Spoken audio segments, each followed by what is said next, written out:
Ang magandang babaeng ito na nagngangalang Shirajiko ay isang tunay na perv. Sa sandaling uminom siya ng alak, siya ay magiging isang babaeng agresibo na baliw na nahuhumaling sa amoy ng lalaking bida na si Hayato. Minsan, pinipilit pa niya si Hayato na makipagtalik sa kanya. Sa totoo lang, may 4 pang karakter tulad ni Shirajiko sa anime na ito. Lahat sila ay magagandang babae na may mga hot figure. Sa isang hindi inaasahang pagkakataon na pagdadala sa purong lalaki na bida sa pagsasama sa 5 babaeng ito, ano ang mangyayari sa pagitan nila? I-like ang video na ito at tingnan natin ang buhay harem ni Hayato. Nagsimula ang kwento nang makatanggap si Hayato ng balita tungkol sa pagkamatay ng kanyang lola na si Sachiko at bumalik sa kanyang bayan, kung saan nagulat siya nang makita ang 5 magagandang babae na nakatira sa kanyang bahay. Nakakahiya, hindi sinasadyang nakita ni Hayato ang kanilang mga intimate parts, dahilan upang mapagkamalan siyang pervert na magnanakaw ng mga babae. Nagmamadaling ipinaliwanag ni Hayato na siya ay apo ni Sachiko at kinwestiyon ang kanilang pinagmulan. Pagkatapos ng pag-uusap, nalaman ni Hayato na ang mga babae ay mga part-time na empleyado na tinanggap ni Sachiko para sa kafe. Dahil wala silang mapupuntahan, pinayagan sila ng mabait na lola na manatili sa mga ekstrang silid sa bahay na ito, at bilang kapalit, tinatrato ng mga batang babae si Sachiko bilang kanilang lola, maging ang namamahala sa libing nito. Gayunpaman, bilang tunay na apo ni Sachiko, 3 taon na siyang hindi nakabalik pagkatapos ng pagtatalo. Ang akusasyon ng mga batang babae ay nagkasala sa kanya, ngunit gayunpaman, balak niyang gawing parking lot ang bahay na ito, at gusto niyang umalis sila sa lalong madaling panahon. Upang hindi mawala ang kanilang tahanan, nagpasya ang mga batang babae na magtakda ng isang honey trap kay Hayato. Si Oka ang unang babaeng sumubok.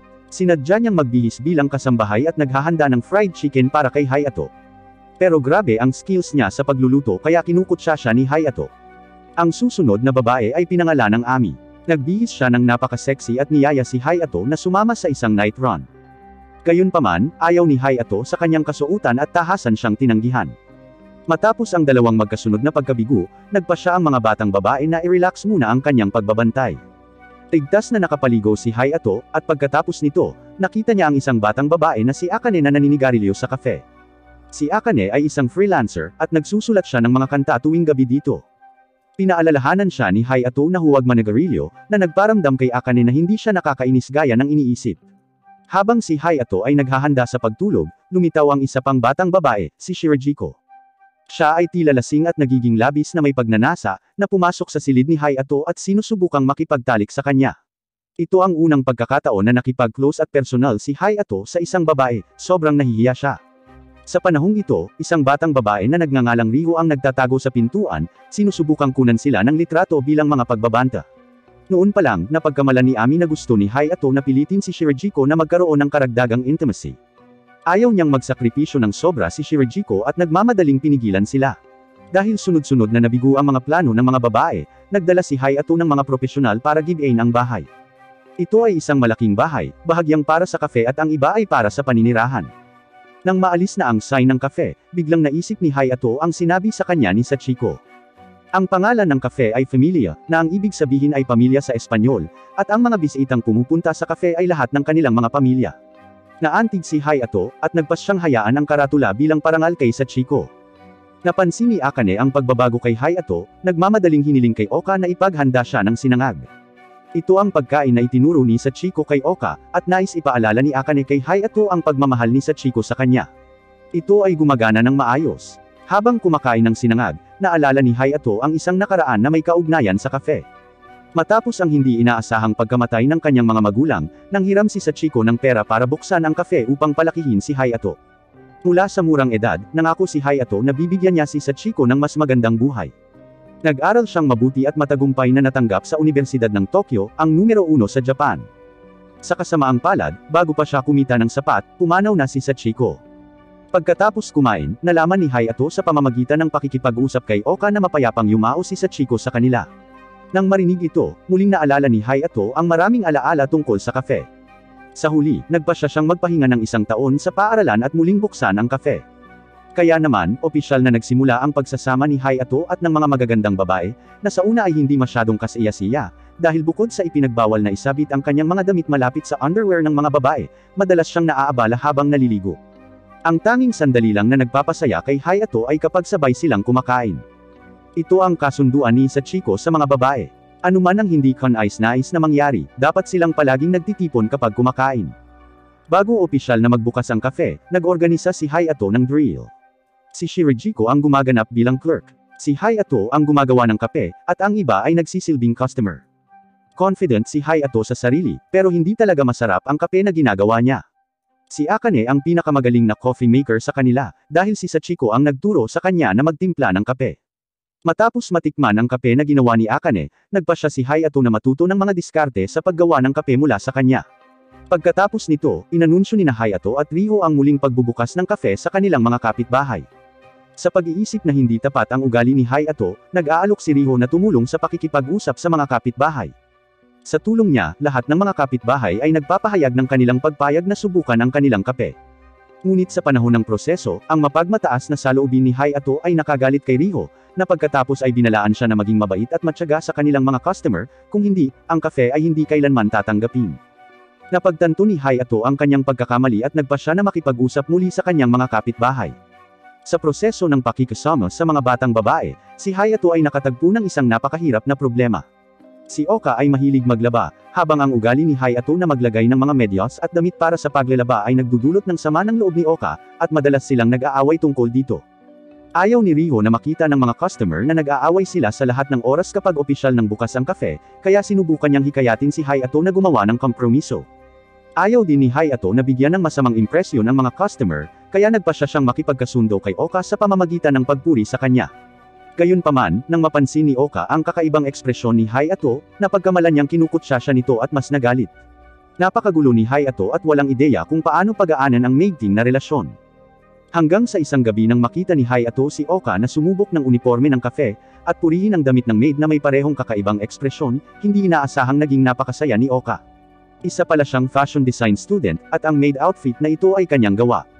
Narinig niya mula kay Sachiko na si Hayato ay isang lalaking hindi nagsisinungaling, kaya natutuwa siyang malaman na kinikilala ni Hayato ang kanyang disenyo. Isang araw bago ang pagbubukas ng kafe, binayaran ni Hayato ang mga babae sa sweldo noong nakaraang buwan bilang kapalit ni Sachiko. Ang pera ay mula sa mga kita na kanyang nakuha mula sa mga stock na hawak niya mula noong high school. Sa pagtanggap ng kanilang mga sweldo, lahat ng mga batang babae ay nagpapasalamat sa kanya. Habang sinusubukan ni Hayato na magsanay sa paggawa ng kape, ang kanyang telepono at computer ay naaksidente. Mahilig sa sports si Ami. Habang naghahain ng tsaa at may hawak na dumbbells, aksidente niyang nabasag ang cellphone at computer ni Hayato.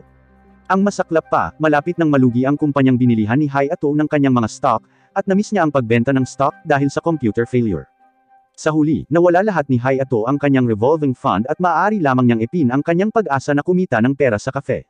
Sa wakas ay araw na ng pagbubukas, at parehong tinanggap ang uniforme at lasa ng kape. Desidido si Hayato na patakbuhin ng maayos ang kafe, kaya nang dumating ang dating pinagkakautangan para kutsain siya, pilit pa rin niyang tinitiis. Ngunit hindi niya matiis ang lalaki na nanliligalig sa mga babae, kaya itinaboy siya. Ang katarungang pag-uugali na ito ay nakakakuha sa kanya ng pabor ng lahat ng mga batang babae. Ang pagpapatakbo ng isang kafe ay hindi madali. Pagkatapos ng mga araw ng pagbubukas, paunti-unti ang mga customer na dumarating. Upang mapataas ang turnover, nagpasya si Hayato na lumahok sa pagdiriwang ng Sakura sa pamamagitan ng pag-set up ng isang stall sa katapusan ng linggo. Isinasaalang-alang na maraming magtitinda sa pagdiriwang, dapat silang bumuo ng mga bagong produkto upang makaakit ng mga tao. Si Shirajiko ang pinakamahusay na chef sa lahat, at sinusubukan niyang gumawa ng cookies na lasa ng alak. Bagamat walang masyadong alak sa cookies, nalalasing pa rin siya habang tinitikman ito. Dahil nabighani sa amoy ni Hayato, niyakap siya ng mahigpit ni Shirajiko, na gustong magkaroon ng mas matalik na pakikipag-ugnayan sa kanya. Sa kabutihang palad, napansin ni Riho ang kalagayan ni Shirajiko at nagmamadaling pinigilan siya. Dahil sa aksidenteng ito, naputol ang bagong recipe ni Hayato. Para matulungan si Hayato, inilabas ni Akane ang cookie recipe nila ni Sachiko. Sa katapusan ng linggo, dinadala ni Hayato sina Ami at Oka sa pagdiriwang ng Sakura, kung saan nakatagpo sila ng 3 gangster na sinusubukang guluhin si Oka. Sa kabutihang palad, ang mga nagtitinda sa paligid ay pawang mga kaibigan ni Sachiko, at sila ay tumulong sa pagkubkob, na nagpapalayas sa mga gangster. Ngunit hindi pa tapos ang krisis. Ang mga gangster ay nakaramdam ng labis na kahihiyan at palihim na bumalik upang basagin ang kanilang mga stall. Ayaw ni Hayato na yumuko sa mga gangster, na nag-iisip ng ibang ideya. Nakipagtulungan siya kay Oka para mag-transform ng food cart, at pagkatapos ay hiniling kay Riho na mag-post sa mga social platform na magbebenta sila ng kape sa isang mobile cart. Gayon din, isinasaalang-alang niya ang isyu ng inventaryo. Kaya't nang naubos na ang coffee beans at cookies sa cart, si Ami, na magaling sa sports, ay nag-aayos sa kafe. Sa huli, sa programa ni Hayato, nakakuha sila ng mataas na turnover. Sa pag-uwi, muli nilang nakasalubong ang tatlong gangster. Alam na alam ni Hayato ang batas, at mas mabuti para sa kanila na huwag magsimula ng pag-atake. Kaya't sinasadya niyang magpakita ng kahinaan at hinayaan ang mga gangster na suntukin siya, at pagkatapos ay hiniling niya kay Ami na turuan ang mga gangster ng isang mahirap na aralin, na itinuturing na isang lehitimong depensa. Gayon din, para mapigilan ang mga gangster na patuloy na mangharas sa kanila, ni-record ni Hayato ang buong proseso gamit ang kanyang mobile phone. Namangha si Oka sa masusing plano ni Hayato, at nang sabihin niyang ayaw niya lang nabasagin ng mga gangster na iyon ang coffee cart na ginawa niya, naantig siya. Ang kanilang promosyon sa pagdiriwang ng Sakura ay nakakatulong sa negosyo ng kafe na patuloy na lumago. Si Ryo ay labis na nag-aalala tungkol dito, at kahit na kailangan niyang pumasok sa paaralan, babalik siya ng maaga upang bantayan ang kafe. Nang gabing iyon, natuklasan ni Hayato na nagpupuyat si Ryo sa pagsasaliksik sa plano sa marketing ng kafe. Nagtataka siya kung bakit siya nagsisikap ng husto, at nalaman na nagpapasalamat si Ryo kay Sachiko sa pagtulong sa kanya, at gusto niyang protektahan ang kafe para kay Sachiko. Hiniling ni Hayato kay Ryo na huwag magmadali, at ang kanyang kalusugan ang pinakamahalagang bagay. Bilang manager ng kafe, siya ang mananagot sa pag-promote nito at pag-aalaga sa mga tauhan. Gusto niyang gumugol siya ng mas maraming oras at lakas sa kung ano ang gusto niya kaysa sa kafe lang. Si Ryo ay labis na humanga sa kanyang mga salita. Sa tingin niya ay mas maaasahan si Hayato kaysa dati at nagpasya siyang umasa sa kanya. Ang sumusunod na kwento ay tungkol kay Akane na mahilig sa musika. Isa siyang gitarista at lead singer ng banda, kaya sa kanyang mga araw na walang pasok, sumasali siya sa iba't ibang pagtatanghal. Kakaiba, itinago ni Akane ang pangalan ng banda niya para hindi pumunta ang mga kaibigan niya sa kafe, sa mga pagtatanghal. Ang mga batang babae ay napaka-curious tungkol sa kanyang trabaho, at si Ryo ay nag-isip pa nga na maaaring may ginagawa siyang hindi tama. Habang bumibili si Hayato ng mga sangkap sa lungsod, narinig niya ang mga dumadaan na nag-uusap tungkol sa isang lead singer ng banda na nagngangalang Akane. Na-curious si Hayato sa kanilang pag-uusap at napagdesisyonan niyang tingnan kung si Akane ba yon. Pagdating niya sa eksena, nakita niya talaga si Akane na kumakanta sa entablado, humahanga sa kanyang musika. Pagkatapos ng palabas, tinawag ni Hayato si Akane na nabigla at nahihiya. Hiniling niya kay Hayato na ilihim ito, dahil hindi pa siya handang sabihin sa iba ang tungkol dito bago siya sumikat. Iginagalang ni Hayato ang mga ideya ni Akane at pinagbigyan ang kanyang kahilingan. Inihayag din niya ang kanyang paghanga para sa kanyang talento sa musika, at ipinangako na panatilihing bukas ang kafe hanggang sa mabuhay siya mula sa musika. Matapos ang mga araw na ito na magkasama, ang mga babae ay nagkakaroon ng magandang impresyon kay Hayato. Ngunit dahil isang taon lang nag-apply si Hayato para umalis sa paaralan, hindi nila maiwasang mag-alala kung ano ang magiging buhay pagkaraan ng isang taon. Nang magmungkahi si Akane na gusto niyang pakasalan si Hayato, lahat ay natigilan. Bagamat ipinaliwanag niya noon na nagbibiro siya, pakiramdam nila ay labis silang nag-aalala. Isang araw, narinig ni Ryo sina Hayato at Shirajiko na nag-uusap tungkol sa isang malaswang bagay, na naging dahilan upang mapagkamalan niyang nagkaroon sila ng matalik na pakikipag-ugnayan. Hanggang sa binuksan niya ang pinto, nalaman niya na tinuturuan lang ni Shirajiko si Hayato na gumawa ng sandwich. Upang makuha ang atensyon ni Hayato, nagpasya si Ryo na sumama sa kanila. Sa panahon ng proseso, siya at si Shirajiko ay may hindi pagkakasundo. Gusto niyang gumawa ng napapanahon na sandwich, ngunit iginiit ni Shirajiko ang recipe na iniwan ni Sachiko.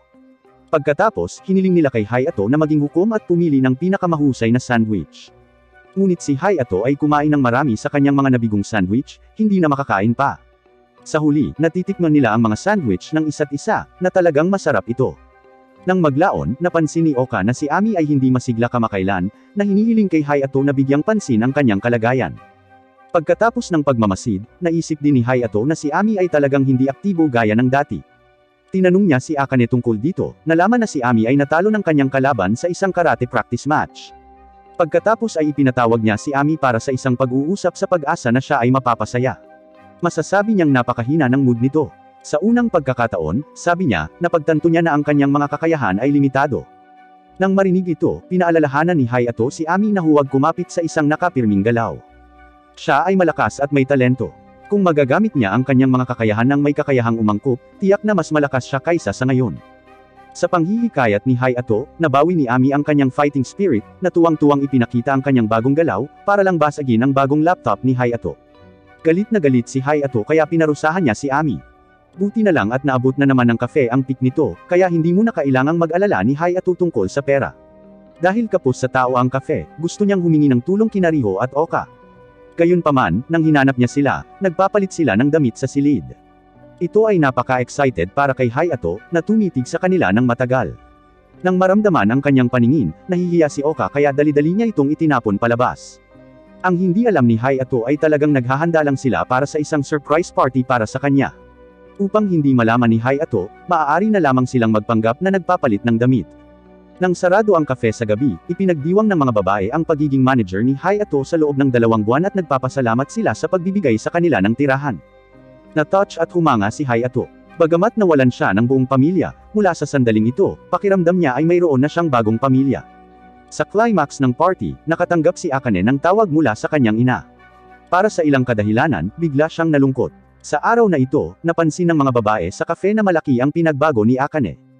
Dati ay malayo siya sa kanila, ngunit ngayon ay naging mas malumanay na siya. Iniisip ng lahat ng mga babae na ito ay dahil tinatrato sila ni Akane para sa pamilya, habang si Hayato ay ang tanging nakakaalam ng katotohanan. Naalala niya ang tawag sa telepono na natanggap ni Akane, na marahil ay may kaugnayan sa kanyang pamilya. Matapos makipag-usap kay Akane, nalaman ni Hayato na siya ay titigil sa kanyang trabaho sa kafe at isusuko ang kanyang pangarap sa musika. Nagpasalamat si Akane kay Hayato sa pag-aalaga sa kanya at pabirong nagtanong kung gusto niyang hawakan ang katawan nito. Tinanggihan ni Hayato ang kahilingan ni Akane, habang hinihiling lamang na makipag-date sa kanya kung gusto niyang ipakita ang kanyang pasasalamat. Sa araw ng date, dinala ni Hayato si Akane sa isang cafe, kung saan sinabi niya ang tungkol sa kanyang pagbibitiw. Hindi ito totoong date, dahil hindi pa sinabi ni Akane sa ibang mga babae ang tungkol sa kanyang pag-alis, nagpa siya si Hayato na makipag-usap sa labas. Pagka-uwi, gumawa si Akane ng huling tasa ng kape para kay Hayato. Gustong-gusto niya ang kafe kung saan lumikha siya ng maraming hindi malilimutang alaala. Ang tanging pinagsisisihan ay kailangan niyang talikuran ang kanyang karera sa musika. Iginagalang ni Hayato ang privacy ni Akane at hindi nagtatanong tungkol sa mga gawain ng kanyang pamilya. Sa hindi inaasahang pagkakataon, nagkusa si Akane na ihayag kung bakit siya aalis. Siya ay mula sa isang maimpluwensyang pamilya na sangkot sa negosyo ng iba't ibang lugar sa loob ng mahigit 200 taon, at siya lamang ang tagapagmana sa pamilya. Umaasa ang kanyang mga magulang na mamanahin niya ang negosyo ng pamilya, ikakasal, at magkakaanak.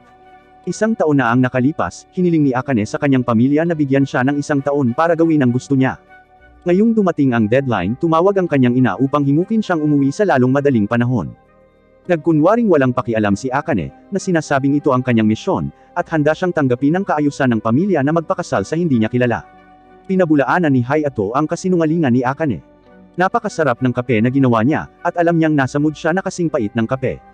Sa sandaling ito, narinig ng iba ang kanilang pag-uusap, na humihiling kay Akane na huwag umalis. Naantig dito, hindi mapigilan ni Akane na ibuhos ang kanyang damdamin. Talagang ayaw niyang umalis dito, ngunit hindi niya mapigilan ang pag-aayos ng kanyang pamilya, at umaasa siyang matutulungan siya ni Hayato. Pumayag si Hayato sa kahilingan ni Akane at sinamahan niya itong makita ang kanyang ina. Ipinahayag ni Akane sa kanyang ina ang kanyang pagnanais na ipagpatuloy ang kanyang karera sa musika. Ngunit pagkatapos ma-reject ng kanyang ina, hindi na siya naglakas loob na magsabi pa. Lumaki si Akane sa ilalim ng mahigpit na tagubilin ng kanyang ina at humanga sa kanya. Nang makita ang pananahimik ni Akane, hindi mapigilan ni Hayato na sisihin siya. Iniisip niya na kung wala man lang lakas ng loob si Akane na kontrahin ang kanyang ina, umuwi na lang ito at magpakasal. Sa udyok ni Hayato, nagpa siya si Akane na subukang kumbonsihin ang kanyang ina. Maingat siyang naghahanda ng 1 tasa ng kape para sa kanyang ina, na gustong patunayan na hindi siya nag-aaksaya ng oras ngayong taon. Tumikim ng kape ang ina ni Akane, nagmuni-muni sandali, at sinabi kay Akane na siya ay isang diplomat noong bata pa siya, at natupad niya ang kanyang halaga at nakakuha ng kagalakan sa trabaho, kaya ayaw niyang magmana ng negosyo ng pamilya. Iba ang sitwasyon ni Akane sa kanya. Sa kanyang mga mata, walang target sa buhay si Akane. Sa halip na hayaan siyang mag-aksaya ng oras sa labas, ang pagpilit sa kanya sa kumpanya ng pamilya ay dapat na isang mas mahusay na pagpipilian. Hanggang sa natikman niya ang kape ni Akane ay napagtanto niyang hindi nag-aaksaya ng oras ang kanyang anak. Sa huli, isinuko niya ang kanyang plano na iuwi si Akane, na nagpapahintulot kay Akane na mamuhay ng gusto niya. Ito ay nagkakahalaga ng pagbanggit na ang ina ni Akane ay may maraming karanasan, nakita niya ang damdamin ni Akane para kay Hayato, at ipinaalala sa kanya na huwag magpapatalo sa iba pang 4 na babae. Pagkatapos ng Hunyo, si Hayato ay namimigay ng mga tseke sa oras at nag-anunsyo ng desisyon. Upang kumita ng mas maraming pera sa panahon ng tag-araw, nag-sign up siya para sa isang Obon Festival. Ang bayad sa pagpasok ay nagkakahalaga ng 4 na buwan ng kanilang turnover, kaya dapat nilang doblehin ang kanilang pagsisikap upang mapaghandaan ito. Iminungkahi ni Oka na gumawa ng gimmick ng mga swimsuit beauties para makaakit ng mga customer. Pagkatapos ay nagsuot siya ng swimsuit na kanyang idinisenyo, tinanong si Hayato kung ano ang tingin niya dito. Pabor na pabor si Riho sa proposal ni Oka, at nagpalit din siya ng napaka-sexy na swimsuit. Sa kalaunan, kinuha ni Hayato ang alok ni Oka at pinuri ang kanilang mga figure. Sa pagsisimula ng pagdiriwang, nagbukas si Hayato ng isang beach hut sa tabi ng dagat. Ang mga magagandang babae ay naglilingkod sa mga customer sa mga swimsuit, na nagdudulot sa kanila ng mahusay na katanyagan sa unang araw. Gayunpaman, ang mga bagay ay hindi napupunta ng maayos. Dahil sa mainit na panahon at masyadong maraming trabaho sa cafe, nagiging sobrang irritable si Riho. Nang makita niya sina Hayato at Akane na nag-uusap sa bar, napagkamalan niyang tinatamad ang mga ito. Galit na galit, lumakad si Riho sa bar at marahas silang sinaway.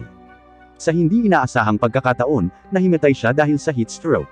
Habang nasa coma, napanaginipan ni Riho ang isang alaala ng kanyang pagkabata. Napagkamalan niyang si Hayato ang tumalikod sa kanya at niyakap siya ng mahigpit. Hanggang sa nagising siya mula sa pagkakoma ay hindi niya ito pinakawalan. Labis na nag-aalala si Hayato sa kanya. Hinihiling niya sa kanya na magpahinga ng mabuti sa bahay, at pansamantalang isantabi ang trabaho. Nang marinig ito, hinawakan ni Riho si Hayato at humingi ng paumanhin sa kanya. Siya pagkatapos ay inaangkin na nagkaroon ng isang bangungot, umaasang si Hayato ay maaaring manatili sa kanya. Sa tulong niya, nakatulog ng mahimbing si Riho at mabilis na gumaling. Nais niyang pasalamatan si Hayato, ngunit nakita niya itong nakikipag-chat sa tatlong magagandang customer. May crush si Riho kay Hayato, kaya nagselos agad siya at pinuntahan ang mga babae na pinabalik sa kanilang upuan. Habang ang cafe ay nagiging mas sikat, maraming mga customer ang sumusubok na makipag-usap sa mga waitress. Sa ngayon, pinagsasamantalahan ng tatlong lalaking customer si Riho, na nakita naman ni Ami at dali-dali niyang isinumbong kay Hayato ang pangyayari. Natuklasan ni Hayato na ito ang parehong mga gangster na nakilala nila sa pagdiriwang ng Sakura. Para iligtas si Riho, sinadya ni Ami na magsuot ng skeleton mask para bigyan sila ng babala na huwag manggulo ng mga waitress dito. Kinikilala ng mga gangster si Ami base sa kanyang hairstyle. Sa sobrang takot nila ay agad silang tumakas mula sa cafe. Sa isa pang araw, ilang reporter ang pumupunta sa cafe para kunan ang footage para sa paggawa ng espesyal ng Obon Festival. Nakapagtataka, nakilala ng isa sa mga reporter si Riho, na naging isang talentado at sikat na child star 15 taon na ang nakalilipas, at minsang nakipag-film ang reporter sa isang palabas sa TV kasama niya. Nang marinig ng mga customer ang kanilang pag-uusap, nagulat sila na si Riho ay nagtatrabaho bilang isang waitress sa isang cafe. Hindi matiis ni Riho ang daldalan tungkol sa kanya, nagmamadaling umalis sa cafe. Noong bata pa siya, nagsusumikap si Riho na lumahok sa paggawa ng pelikula sa mga palabas sa TV upang makuha ang pag-aproba ng kanyang ina. Ngunit nag-alala ang kanyang ama tungkol sa kondisyon ng kalusugan ni Riho at hindi inaprubahan ang kanyang sobrang schedule sa pagtatrabaho. Habang nagpasya si Riho na unti-unting umalis sa industriya ng entertainment, naghiwalay ang kanyang mga magulang. Ito ang nagparamdam kay Riho na ang kanyang mga pagsisikap ay walang kabuluhan. Hanggang ngayon, hindi niya kayang bitawan ang nakaraan. Nahanap ni Hayato si Riho sa tabi ng dagat, kung saan sinabi niya rito na nasanay ng husto ng kanyang mga karanasan bilang child star ang kanyang mga social skills. Kinahangaan niya si Riho at pinahahalagahan niya ang pagsusumikap at dedikasyon nito. Isa pa, pinapaalalahanan niya siya na huwag magpanggap na matigas sa lahat ng oras. Sobrang naantig si Riho na niyakap niya si Hayato at umiyak. Sa pagtatapos ng Obon Festival, sila ay umuwi. Isang araw, dumating sa cafe ang kambal na kapatid ni Oka na si Kika. Mababa ang tingin niya sa cafe na ito, at ang mga batang babae na nagtatrabaho dito ay tila walang kabuluhan, kaya hindi dapat tumira si Oka sa kanila. Siyempre, ang pinaka-intolerance para sa kanya ay ang manager na si Hayato. Mukhang napakahusay niyang manligaw sa mga babae, at hinulaan niya na may nahulog sa kanyang bitag. Iniisip ni Oka na napakasungit ni Kika at binabalaan siya na huwag saktan ang loob ng kanyang mga kaibigan. Sa hindi inaasahan, ang ugali ni Kika ay sobrang mayabang. Sinasabi niya na nagmula siya sa isang sikat na pamilya, at mula noong henerasyon ng kanyang lolo, ang kanyang pamilya ay mga estudyante sa Universidad ng Tokyo. Hindi may kukumpara sa kanya ang mga taong mula sa ilalim ng lipunan tulad ni Hayato. Ang mga salitang ito ay labis na ikinagalit ni Oka, at sinampal niya ng malakas si Kika. Sa galit nito, umalis si Kika nang walang salita. Humihingi ng tawad si Oka sa lahat bilang kapalit ni Kika.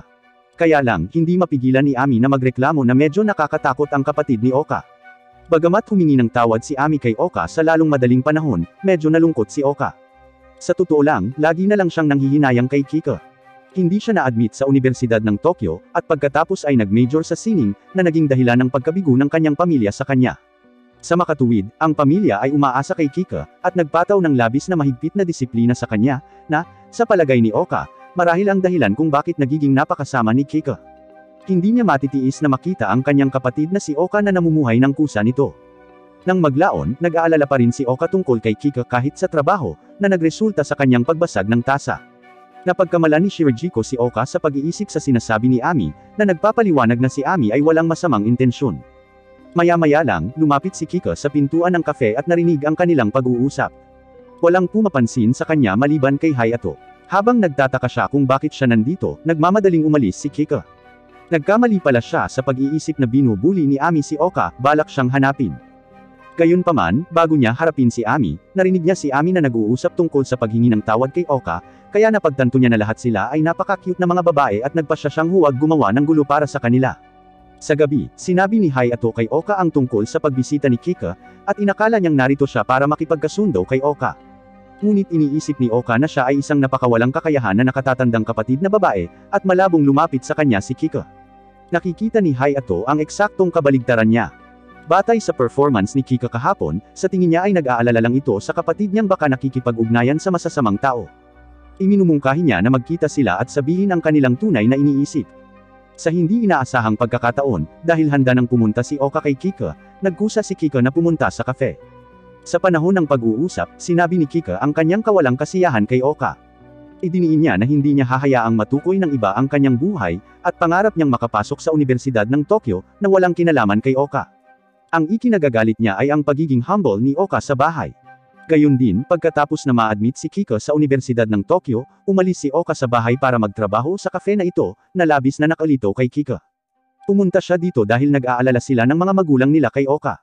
Magkatulad ang mga kagustuhan ng kambal, at madaling masabi ni Kika na ang cafe uniform ay dinisenyo ni Oka. Sa kasamaang palad, si Oka ay hindi kailanman nagdisenyo ng anumang damit para sa kanya. Nagmamadaling sinabi ni Oka na labis siyang nagmamalasakit sa kanyang kapatid, at tiyak na magdidisenyo siya ng maraming magagandang damit para sa kanya. Matapos malutas ang hindi pagkakaunawaan, inaalok ni Oka kay Kika ang pumpkin cake na ibinebenta sa kafe. Pagkatapos, pinuri ni Kika ang pagiging maingat ni Hayato. Kapag napagkakamalan siyang Oka ng mga babae, tanging si Hayato lang ang nakakakita sa isang sulyap na hindi siya si Oka at tinatanong ang kanyang tunay na pagkatao. Nagtataka si Oka kung paano niya sinasabi ang pagkakaiba, at ipinaliwanag ni Hayato na dinadala ni Kika ang bag sa kanyang kaliwa, habang si Oka ay karaniwang hawak ito sa kanyang kanang kamay. Dagdag pa, si Oka ang pinakamapagmahal na tao sa kafe, at naniniwala siyang hindi siya mananakit ng iba. Nang marinig ang papuri, bahagyang namula si Oka. Matatapos na ang summer, pati na rin ang kanilang beach hut. Nang makitang paunti-unti ang turnover, napagtanto ni Hayato na napakahirap magpatakbo ng kafe. Nang pagod siya sa mga problema sa negosyo, dinadalhan siya ni Akane ng isang tasa ng kape. Mayroong maraming mga libro sa silid ni Hayato, habang si Akane ay naaakit sa mga kumpletong gawa ni Kinosuke Natsumi sa bookshelf, at isang plano ng pag-amin ang lumitaw. Sa mga araw na kasama niya si Hayato, mas lumalalim ang nararamdaman ni Akane para sa kanya. Gusto niyang malaman kung sino ang gusto ni Hayato, ngunit iginiit nito na hindi siya interesado sa romansa. Upang makuha ang pabor ni Hayato, sinasadya ni Akane na ipakita ang kanyang sexing katawan at ipinagtapat sa kanya sa pamamagitan ng pag-quote ng mga tula ni Kinosuke Natsumi. Ang ganda ng mga bituin ngayong gabi, maaraw ba bukas? Ang talagang ibig sabihin nito ay, gusto kita, pwede mo ba akong sagutin? Nakuha ni Hayato ang pahiwatig ni Akane, ngunit malinaw na tinanggihan siya. Gusto lang niyang patakbuhin ang kafe na iniwan ng kanyang lola, na walang oras na mag-alala tungkol sa mga isyu sa pag-iibigan. Ayaw ni Akane na ma-reject ng ganito, nagsisinungaling na tinutukoy lang niya ang panahon at nag-overthink siya. Bukod kay Akane, mahal din ng ibang babae sa kafe si Hayato. Mahiyain ang mga magagandang babae, at hanggang ngayon sina Akane at Ami lang ang umami ng kanilang nararamdaman para kay Hayato. Si Akane, sa pag-aakalang may gusto rin si Riho kay Hayato, ay nagtanong sa kanya tungkol dito habang naliligo. Nakapagtataka, sinabi ni Riho na hindi niya iniisip ang tungkol sa pag-iibigan at gusto lang niyang tulungan si Hayato na patakbuhin ang kafe. Hindi siya pinipilit ni Akane na sabihin ang totoo, ngunit sinamantala niya ang pagkakataong ipahayag ang kanyang pagmamahal kay Hayato at idiniin na umamin siya sa kanya. Natamaan ng husto si Riho sa mga salita ni Akane. Magagawa niyang lokohin si Akane, ngunit hindi siya makakalaban sa kanyang puso. Habang namimili kasama si Hayato, naglakas loob si Riho na magtapat sa kanya. Ang sagot ni Hayato ay pare-pareho, at hindi siya may in love sa sinuman hanggat hindi nasa tamang landas ang kafe. Pareho ang ideya ni Riho, kaya tuwang-tuwa siya sa sagot. Nag-goodnight siya kay Hayato at nagmamadaling tumakbo pauwi. Nakatanggap si Hayato ng dalawang magkasunod na pagtatapat mula sa mga batang babae, na nagpapabigat sa kanya. Isang araw, narinig ni Hayato ang dalawang dumadaan na pinag-uusapan ang kafe. Nagilty siya nang marinig niyang nag-aaway ang mga waitress dahil sa isang lalaki. Dahil pareho na sina Akane at Riho ay nagtapat ng kanilang nararamdaman kay Hayato, napagpasyahan niya na sila ay nagtatalo, at nagmamadaling bumalik sa kafe. Nag-aaway nga talaga sina Akane at Riho, pero ang dahilan ay medyo iniisip ni Akane na niloloko siya ni Riho, na sinasabi sa kanya na huwag palaging itago ang kanyang tunay na iniisip. Sa oras na bumalik si Hayato, naabot nila ang isang kasunduan ng patas na kompetisyon para sa pag-ibig ni Hayato, at sila ay napaka-harmonious ngayon. Pinagmasdan ni Ami ang buong proseso, ipinaliwanag kay Hayato na laro lang kung sino ang unang makakakuha ng kanyang puso. Sa hindi inaasahang pagkakataon, napagkamalan ni Hayato na inaasar siya ng mga ito sa pamamagitan ng pagtatapat, na labis na ikinalulungkot niya. Si Akane, sa paniniwalang malapit ng matuklasan ni Hayato ang kanilang isip, ay hindi nagsasabi ng totoo. Hindi alam ni Hayato kung ano talaga ang iniisip ng mga babae. Anyway, ang mas pinapahalagahan niya ay kung paano mapataas ang turnover ng kafe, at nagpasya siyang bumuo ng isang kamanghamanghang bagong pagkain. Ang pinakamahusay na chef sa kafe ay si Shirajiko. Ngunit malapit nang magsimula ang isang bagong semestre, at naisip ni Hayato na aalis siya sa kafe balang araw. Kaya gusto niyang bumuo ng bagong pagkain kasama niya bago siya umalis. Sa panahon ng proseso, balak din niyang pagbutihin ang kanyang kasanayan sa pagluluto. Gayunpaman, nang malaman ni Shirajiko ang kanyang iniisip, hindi siya nasisiyahan at binigyang diin na hinding-hindi siya aalis sa kafe. Matagal nang may gusto si Shirajiko kay Hayato. Sa kasamaang palad, natuklasan niya kamakailan na parehong gusto siya ni Akane at Riho, at hindi siya ang uri ng makumpiyansa, na agad na nakakaramdam na mas mababa sa kanyang mga karibal sa pag-ibig. Pero kapag kasama niya si Hayato, hindi pa rin niya maiwasang ma-attract dito. Sa kalaunan, naglakas loob si Shirajiko para sabihin kay Hayato na siya ang unang nagkagusto sa kanya. Nang magulat si Hayato sa kanyang pag-amin, bigla siyang nag-alok na magkaroon ng intimate interaction sa kanya. Hindi nagtagal ay napansin ni Hayato ang mga pamunas ng alak sa mesa, napagtanto na siya ay nasa ilalim ng impluwensya ng alak, na ikinalito niya ng labis na hindi niya alam kung seryoso ang kanyang mga salita. Pagkatapos makatulog si Shirajiko, lumabas siya kasama si Hayato para mag-grocery. Noong panahong iyon, aksidenteng nalaman ni Hayato mula sa mga tindero na si Sachiko ay isang 3-star chef na sertipikado ng Mike Halen. Kakaiba, parang ayaw ni Shirajiko na malaman ito ni Hayato at pilit siyang inilayo.